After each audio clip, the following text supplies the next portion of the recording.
Apple employees want to be paid while they get searched. Fallout shelter lunchboxes are worth millions. And what would you charge someone to work at your kitchen table? Tech News Tonight is next. This is Twit.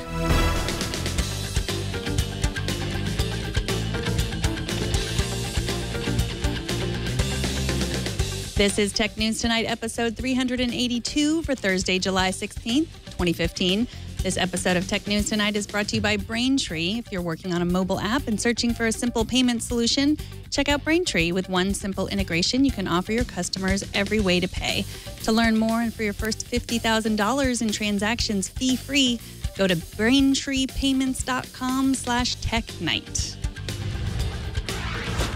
Welcome. I am Megan Maroney. Let's get to today's tech news. A San Francisco federal judge has ruled that Apple store workers in California can join together in their class action lawsuit against the company, demanding unpaid wages. Joining us to talk about this story and a few others from today's Bloomberg News is Mark Millian, tech editor at Bloomberg Business. Welcome, Mark.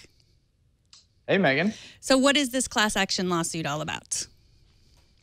Well, basically, Apple Store employees are not happy that they have to wait after every one of their shifts and have a manager search through their, purses and bags and what's on them and essentially like give up time that they're not getting paid for.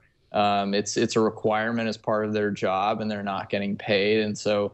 This court is finally saying that they can band together and sue Apple over this. So basically, the employees in stores have to clock out, but then before they leave, while they're not getting paid, they have to be searched to make sure they didn't take anything. And they never get paid for that time. And that is apparently it's like when they go out for a meal break or, at the end of the day. How long were these searches taking? What time are we talking about?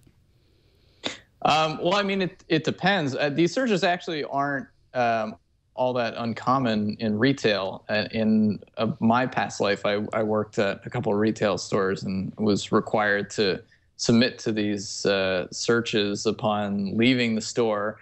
And, for us, it would just take, like 30 seconds. But we were in a small movie store, and so there were just a few of us. Apple stores, as you know, can have, anywhere to 30 to 50 people on shift at any given time. And if they're all trying to leave at the same time, I can imagine that the wait time could really add up for a manager to search each employee going out. So, and there's also, as they note in the lawsuit, sort of degrees of how thorough the managers will check people. So that can either add or cut time depending on who your boss is.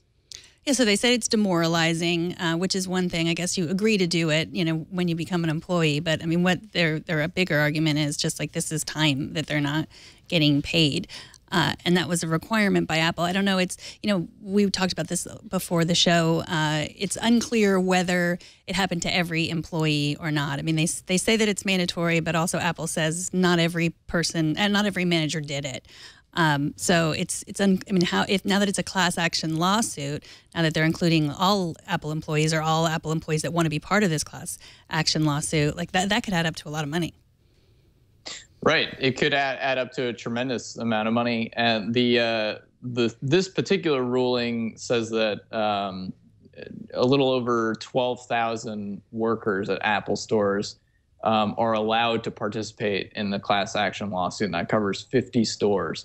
Apple, of course, has even more employees than that around the world at its various stores. And so, if let's say this adds up to an hour per store for employees who are each getting paid $15 an hour, that's like a lot of money. But Apple does have a lot of money. Apple does have a lot of money, but they don't like spending it if they don't have to.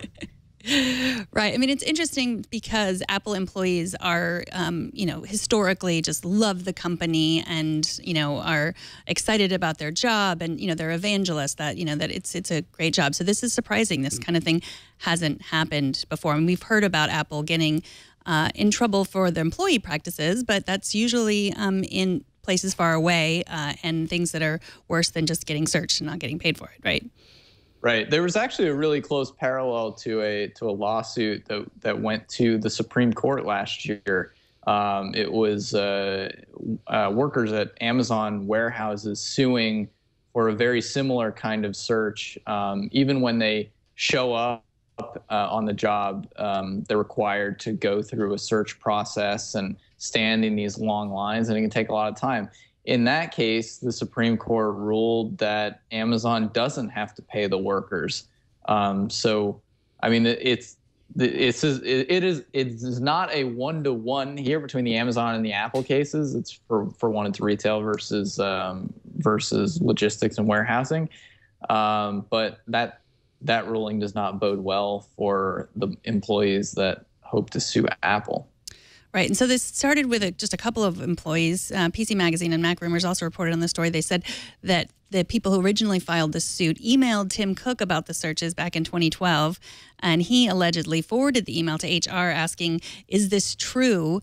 The response that he got, or any response after that he might have made, wasn't included in the court documents. So it seems like this is something. I mean, Tim Cook has been lauded as this, great, CEO who really cares about people and wants to do the right thing. So I'm just wondering how far he's going to let this go without just saying, yes, these people deserve to be paid for this time. Yeah, it's a good question. I mean, as you mentioned earlier, Apple does have a lot of money, and so I think if something like this rises to a certain level where it's just bad publicity and it makes Apple look like this, gross company that you wouldn't want to work for, maybe Tim Cook will step in and just suddenly make a decision and say, let's start paying them for the time that they're going through these searches. He has kind of come out, as you suggested, in terms of like employee, worker rights and the overseas stuff. They've done a lot to encourage their suppliers to have stricter standards with, human rights and all that stuff. And so Tim Cook very well could step in, but he hasn't yet. I mean, this is still in the courtroom. Well, it'll be interesting to follow this story. Let's move on to this story about Fallout Shelter. That was a promotional mobile game intended to create buzz around the release of the popular console game Fallout 4. The mobile game ended up being a surprise success. How much money has the game earned so far? $5.1 million in 2 weeks since it came out. That's pretty good for something they were just using as a promotion. That is, yeah. I mean, marketing and promotions, you expect you're going to lose money and just develop it to kind of get the word out about your real product. But gamers really took to this. I mean, it's kind of like a game where you go and you build your own Fallout Shelter. It's an offshoot of the Fallout game franchise. And they were kind of doing this to help build buzz for the upcoming game, which they've spent a lot of money on. It's a console game. But, gamers down, it's a free game. But, they ended up spending a ton of money on this, on these like side options called lunch boxes that kind of help speed progress along. Like if you've basically the whole freemium model in mobile games is built around these types of selling mini add-ons that'll kind of like help speed along some of the stuff, so you don't have to wait hours to progress through the game. Right. So we pay for things because we're impatient. Exactly. That's $5 million. $5 million of impatience. So now the game appears to be losing popularity in the App Store. Is that surprising? Yeah, I mean, they didn't expect this to be a huge hit, so they didn't expend a ton of resources. It's a short game that you can beat fairly quickly, or rather lose interest in fairly quickly. And so it is kind of, the fad is leaving quickly, but $5 million is not a bad little side project when you thought it was going to be a total loss leader. I mean, they said that this has been, I think they told Josh Brustein, who wrote the story, that the game was almost infinitely profitable because, they put so little resources into it and weren't expecting to really make any back. And so at one point it it was the most downloaded iPhone game in 48 countries on a single day, and was the highest grossing game in 11. So it really had a huge launch.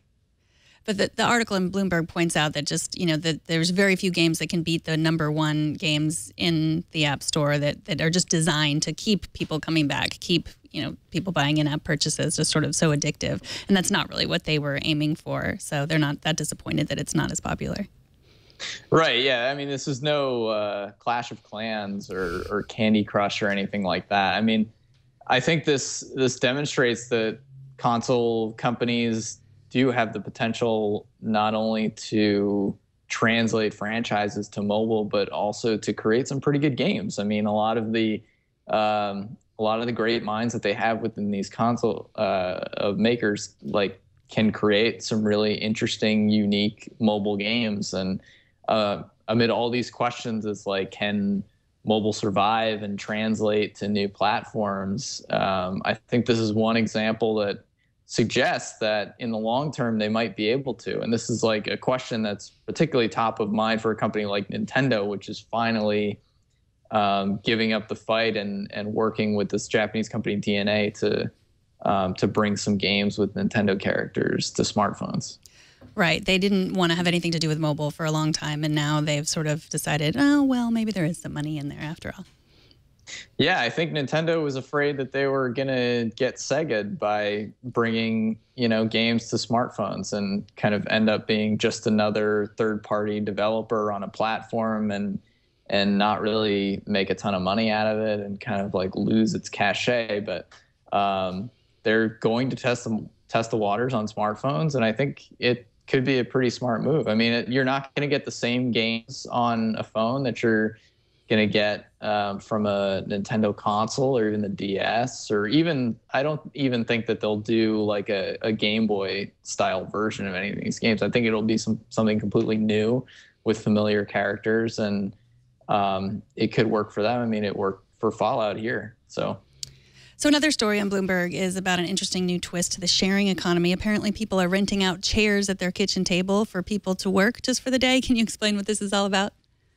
Yes, this is weird. There's a bunch of these companies. One of the ones we focused on was Spare Chair, but there's a number of these kind of Airbnbs for businesses and office workers that kind of do shared workspace, but in other people's homes.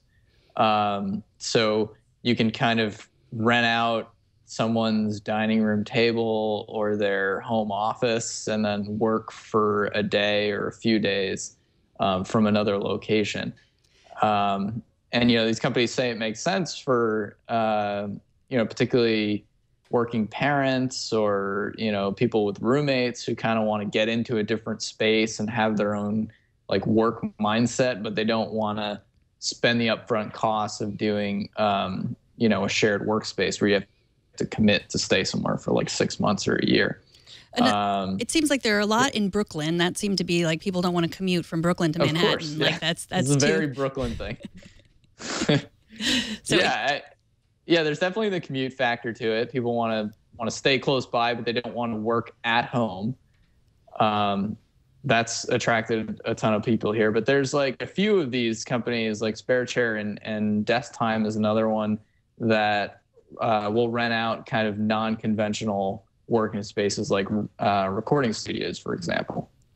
Is a lot of musicians, maybe not a lot, but the wealthy ones have recording studios inside their homes, and most of the time they're not used, and so they'll rent them out to make a little extra cash. Then you can go and record a record for a few hours one night.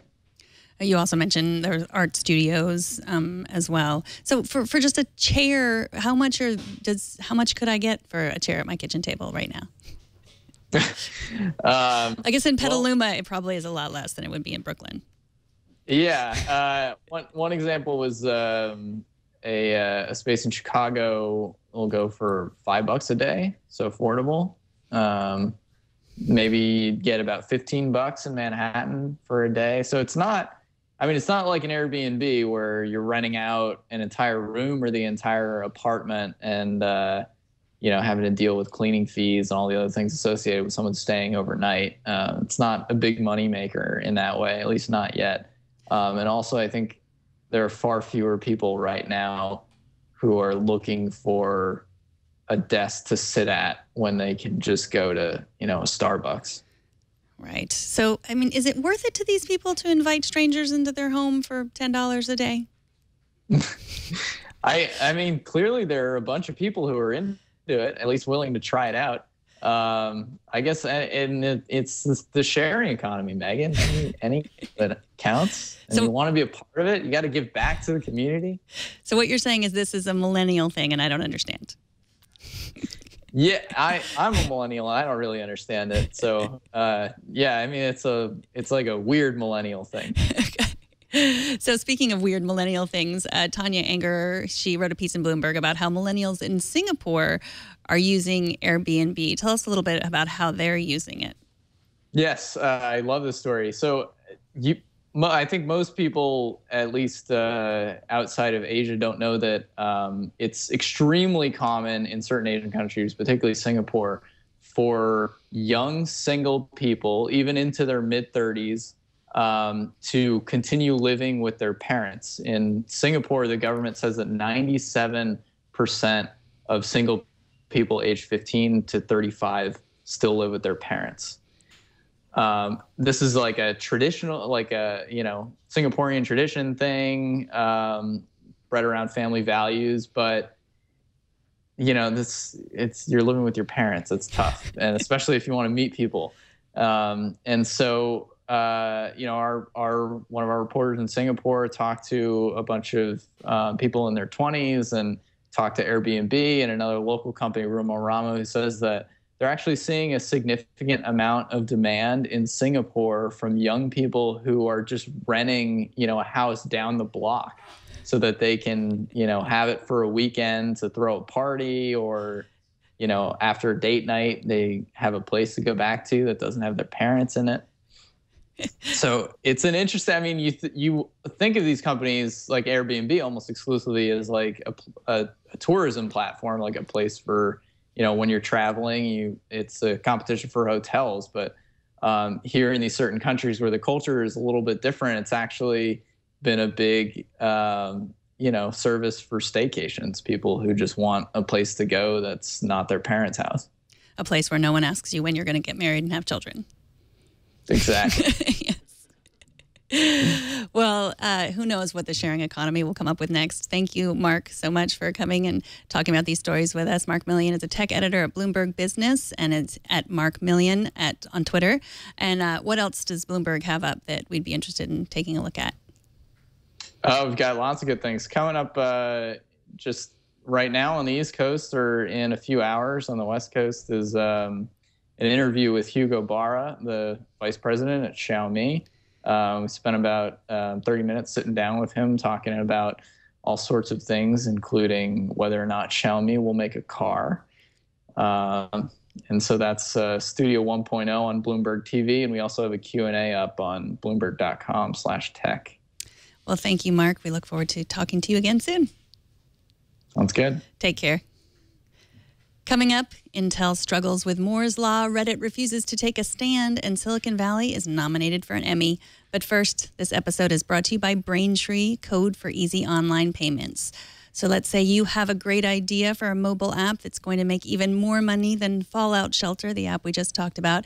You want to sell those lunchboxes, right? Well, you're going to have to find a way to accept money, all kinds of money. Have you considered Braintree? Braintree is the payment solution used by companies like Uber, Airbnb, Hotel Tonight, Living Social, and Muntree. Braintree has made the payment experience in these apps seamless, and now you can add a similar experience to your own app. They have excellent customer service, simple integration, and they get you ready to receive payments quickly. And Braintree's continuous support plus fast payouts means you'll be prepared as your company grows. Braintree gives you a full stack payment solution, support for all payment types your customers might want. So right now you can start accepting PayPal or Apple Pay or Bitcoin, Venmo, cards, and more, all with a single integration across all platforms, with superior fraud protection, customer service, and fast payouts. To learn more and for your first $50,000 in transactions fee-free, go to BraintreePayments.com/TechNight. Now on to a few more stories we're following today. The Next Web says that Intel has confirmed that Moore's Law does not hold for its new processors. Moore's Law was first predicted by Intel's founder Gordon Moore in 1965, and he estimated that the number of transistors on a chip would double every 2 years. Moore's Law has held steady for the past half century, but according to today's announcement from Intel, the law will be disproven in 2016 with the Kaby Lake processor, the third set of processors built on the same technology. Intel CEO Brian Krzanich confirmed that the migration was too difficult, but that this didn't necessarily mean that growth won't continue at the Moore's Law pace in the future, adding that transitions are a natural part of the law. We can't stop talking about Reddit. I hope you're still listening. The site held an AMA, that's Reddit's popular Ask Me Anything feature, and the AMA was about the future of the AMA. So unless you are a dyed-in-the-wool Redditor, it's kind of difficult to truly understand what's going on here, but that has not stopped me from trying to figure it all out yet. Reddit says it will hide but not ban hate communities. They won't delete any subreddits just because they're distasteful, only if they're truly abusive and threatening. So, for example, you will be banned if you fill up another person's inbox with messages like, go kill yourself, but you will not be banned just by calling someone stupid. Now, just reading through this AMA made me feel exhausted. It's Lord of the Flies out there with conscience for everyone.